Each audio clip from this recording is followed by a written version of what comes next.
मैं आपसे पूछना चाहती हूँ कि पैरानॉर्मल केसेस डील करते हैं आप, जी। तो किस किस तरह के पैरानॉर्मल केसेस आपके पास रिसेंटली आए हैं? पैरानॉर्मल केसेस में सबसे बड़ा मसला ये होता है कि मैंने जो अभी साए के असरात आते हैं ये चीज़ें, ठीक है। साए का जो केस होता है उसमें ये देखा जाता है कि उस जगह पे जब वो ऐसी एनर्जी वाइब्रेशंस हैं, तो सबसे ज़्यादा इंपॉर्टेंस ये होता है कि जिस शख्स पे साया है, जो उस घर पे रहा है, उस पर दबाव आना शुरू हो जाता है। यानी आप रात को सोएंगे ना, ठीक है, बिस्तर पे, तो आपको अपने पे वज़न महसूस होगा कि एक तो ये कि आप कहेंगे कि एक तो अपने इंसान का वज़न है, लेकिन आप पे ऐसा कोई आप पे दबाव डाल रहा है, हम्म। ठीक है। और बाज़ औक़ात उस केसेस में स्लीप पैरालाइज़ का केसेस भी होते हैं उनके साथ। अक्सर ऐसा होता है, हाथ पाँव सुन्न हो हाथ गए, पा कुछ बोला हाँ नहीं जा जी, रहा, हाँ जी। बोलने की कोशिश कर रहे बोलने हैं, की गले कोई से बोल नहीं आवाज़ नहीं सकता, निकल बोल रही। नहीं सकता। उसकी आप देखिए सामने ग्लास है पानी, पानी को उसको क़ुव्वत नहीं होती कि पकड़ के पानी पी लें इसी तरह। हम्म। ज़बान आपकी स्लब हो जाएगी, ठीक है। अच्छा, ये भी एंटिटीज़ का तल्लक है। साइंस भी इसको एक्सेप्ट नहीं करती, लेकिन कॉन्ट्रडिक्शन है दोनों चीज़ों में। लेकिन मेरी रिसर्च के मुताबिक इसका असर भी एंटिटीज़ के साथ है कि कुछ ऐसी पैरानॉर्मल एक्टिविटीज़ होती हैं जिसकी वजह से आपके हाथ पाँव सुन्न हो जाते हैं। आप अपने वज़न पे दबाव महसूस करते हैं, हम्म। कंधों पे दबाव महसूस करते हैं, खाए पिए डाइजेस्ट नहीं होता। दूसरा, आप जब कमरे में अकेले होंगे ना, तो आपको महसूस होगा आपके साथ कोई है, ठीक है? तो ये ठीक बहुत है, ठीक है, कॉमन है। ठीक है। एक तो खौफ भी होता है ये एक खौफ इंसान का खौफ भी होता है। शायद। देखें, एक तो देखें ना, हम जब अकेले होते हैं ना, तो ये एनर्जी उस वक़्त अपने आप को शो करती है। कोई चीज़ गिर जाएगी, ठीक है? हम्म। कागज़ गिर जाएगा, कोई या आपकी सरगोशी कान में सुनाई सरगोशी, कान देगी। में सरगोशी होगी, वाइब्रेशन महसूस होगी आपको। आपको महसूस होगा आपके पीछे कोई खड़ा है, ठीक हम्म। है? इस तरह की जो कैफ़ियत हैं, ये साये की कैफ़ियत पैरानॉर्मल एक्टिविटीज़ हैं। इसके अलावा जो है कोई चीज़ अचानक गिर जाना, अचानक आग लग जाना, बल्ब का ख़राब हो जाना, ये जो फ्रीक्वेंसीज़ हैं, ये बेसिकली जो एनर्जीज़ हैं, ये जो इलेक्ट्रॉनिक चीज़ों पे बड़े इफ़ेक्ट करती हैं चीज़ें। इलेक्ट्रॉनिक चीज़ें ख़राब होना, बल्बों का अचानक ख़राब हो जाना या हम्म। एकदम स्पार्क कर देना, ये चीज़ें, ये एक्स्ट्रा एनर्जी को, एक तो वोल्टेज भी ज़ाया हो सकते हैं, लेकिन ये एक चीज़ का मुसलसल बार-बार होना, ये एक पर्सपेक्टिव ये हो एक सकता है। एक्सपेक्टेटिव है उसका। तो ये इंडिकेटर्स हैं कि वहाँ पे ऐसी चीज़ें वाइब्रेशन हैं।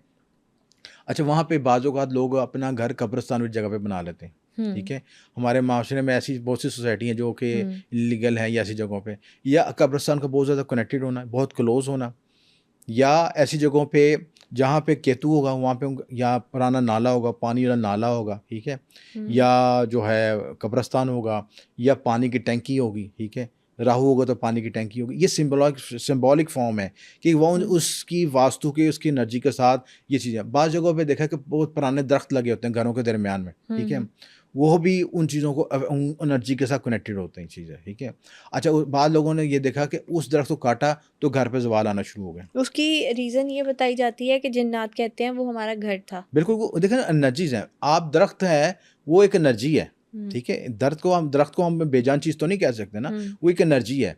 उस एनर्जी को आप अगर ज़िंदा रखना चाहते हैं, अगर आपको बर्दाश्त नहीं हो रही, आपने देखा गौर किया होगा, बाद लोगों ने दरख्त काटे नहीं, छत में सुराख कर लिया, हम्म। ठीक है? कि ऐसे मज़ारत भी मैंने देखे कि उन्होंने दरख्त को काटा नहीं, उस दरख्त पे जन्नात थे, असरात थे, उसको काटने का हुक्म नहीं मिला, जब भी काटने मोस्टली लगे। फॉरेन कंट्रीज हाँ, में फ़ौरन प्रैक्टिस भी हो, आती है यहाँ नॉर्मल। पे भी हो, ठीक है? यहाँ भी मैंने एक 2 मज़ार ऐसे देखे, जहाँ पे वो दरख्त को काटा नहीं उन्होंने, बल्कि उसको उसी तरह उस जगह को हमने सुराख करके उस दरख्त को ऊपर निकाल लिया और बाकी जगह को सेव कर लिया इसी तरह, अपने यूज़ के लिए। तो इस तरह आप कर सकते हैं कि जितने पुराना दरख्त हो, ख़ुसूसन आपके जो पीपल के दरख्त हैं, बेरी के दरख्त हैं, बरगद के दरख्त हैं, ठीक है? ये बड़े इंपॉर्टेंट हैं। और जो वैदिक स्टोरी के मुताबिक तो आपका ये पीपल का दरख्त बहुत इंपॉर्टेंट है। ये आपकी पास्ट लाइफ के साथ कनेक्टेड है, आपके बुज़ुर्गों के साथ कनेक्टेड है। ये वह दरख्त है कि दिन रात दोनों टाइम ऑक्सीजन देता है, ठीक है? ये बाकी दरख्त जो हैं, बाकी कार्बन डाइऑक्साइड देते हैं, ये ऑक्सीजन देता है। तो ये बेनिफिट ये है कि आप इन दरख्तों के साथ अपनी कनेक्टेड कर लेते हैं चीज़ें। तुलसी का दरख्त हो गया, ये भी रूहानी दरख्त है। तो ये नेगेटिव, जो घर में मौजूद नेगेटिव एनर्जी आ रही होती है, उसको जज़ब कर लेते हैं। अच्छा, अब जब लोग हम कहते हैं कि इनको कटवा दें, इनसे जान छुड़ा लें, तो वो कटवाते हैं, तो तुड़ाते हैं, तो वो जो सेव कर रहे थे अपने आपको शेल्टर कर रहे थे, वो शेल्टर तो आपने खुद ख़त्म कर दिया अपने हाथ से चीज़ें। बिल्कुल। तो आपने तो नेगेटिव एनर्जी को खुद अपना रास्ता दे दिया कि भई यहाँ पे हमला करो चीज़ें। तो इन चीज़ों के साथ, इन पुरानी चीज़ों के साथ, आपने बाज़ घरों में देखा है पुराने वॉल का लॉक होते हैं, होते हैं। बहुत एंटीक किस्म के ना ये चीज़ें, उनमें भी एनर्जीज़ पाई जाती हैं चीज़ें, ठीक है? यही मैं पूछने वाली थी, एक जिन्नात बता दिया, एक इलेक्ट्रॉनिक चीज़ें आपने बता दी। किन हुँ। किन चीज़ों में जिन्नात, भूत प्रेत अपना घर बना सकते लेकिन हैं? जितनी भी ओल्ड चीज़ होगी ना, हम्म। वो केतु से कनेक्टेड है। केतु की एनर्जी उसमें स्टोर हो गई, और केतु की एनर्जी कितनी है, जिन्नात की वाइब्स हैं, जिन्नात हैं, सेब है, असरात हैं, वो सारे उसके साथ कनेक्टेड होंगे। अजायब घर है, हम्म। अजायब घर में कितनी भी पुरानी चीज़ें देखी होंगी, ठीक है, वो सारी चीज़ जिसका केतु एक्टिवेट होगा वो पुरानी चीज़ उसके साथ बातचीत करेंगी, अपनी वाइब्रेशन बताएंगी, उसको बातें बताएंगी कि क्या हाल है, कि आपके साथ। आप देखो, आप लाहौर अजायब घर में मेरे साथ कई दफ़ा तजर्बात हुए, पुराने बुत हैं वो अपनी वाइब्रेशन बताते हैं, अपनी एग्जिस्टेंस बताते हैं चीज़ें, अपनी अपनी बल्कि उनसे कम्युनिकेशन हो रही होती है चीज़ें, क्योंकि यानी आपने लाहौर म्यूजियम में भी ऐसी एनर्जीज बिल्कुल है, फील की हैं कि बिल्कुल है। कोई है ये ऐसे? जितनी आपकी जो ये पुरानी चीज़ें ना, जितनी ओल्ड से ओल्ड चीज़ें जाएगी, अब हम्म बाज़ों का तजर्बा हुआ, मेरा तजर्बा हुआ कि मुझे कुछ एनर्जी जो है हड़प्पा मुझे दौड़ा खींच के लेके गई, ठीक है।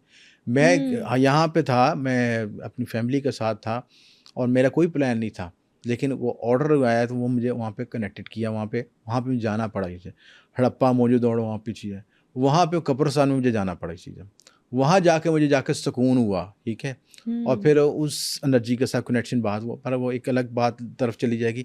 तो ये है कि ये जो जिनके साथ केतु की एनर्जी कनेक्टेड होती हैं, पास्ट लाइफ की एनर्जीज होती हैं, या बुजुर्गों का साया होता है, वो इन एनर्जी के साथ कनेक्टेड होते हैं इस चीज़ में। और वो बेसिकली वो इन ये जो वाइब्रेशन है, पुराने कब्रिस्तान हो गए, पुराने घर हो गए, पुराने वॉल क्लॉक हो गए, आपके जितने भी कोई ओल्ड चीज़ जो मिस्टिकल चीज़ें हैं सिलसिला, ठीक है। पुराने खंजर, पुराने जो दौर के बादशाहों के कपड़े, तलवारें, खंजर, ये सारी ये चीज़ें हैं। एंटीक चीजों में एंटीक चीज़, होते हैं ये जिन्नात। एंटीक, ये केतु से रिलेटेड है, ठीक है। केतु की एनर्जीज में वो पास्ट लाइफ की एनर्जीज है, उसमें पास्ट लाइफ की मेमोरीज है। अब पास्ट लाइफ रिग्रेशन करेंगे तो आपको उस लाइफ के बारे में पता चलना शुरू हो जाएगा, वो अपने बारे में बताना शुरू कर देगी ये चीज़ कि मैं यहाँ पे थी, मुझे इस तरह निकाला गया, ये चीज़ की गई, मेरे साथ ये वाक़या थी, सारी वो पूरी हिस्ट्री आ जाएगी इसके सामने।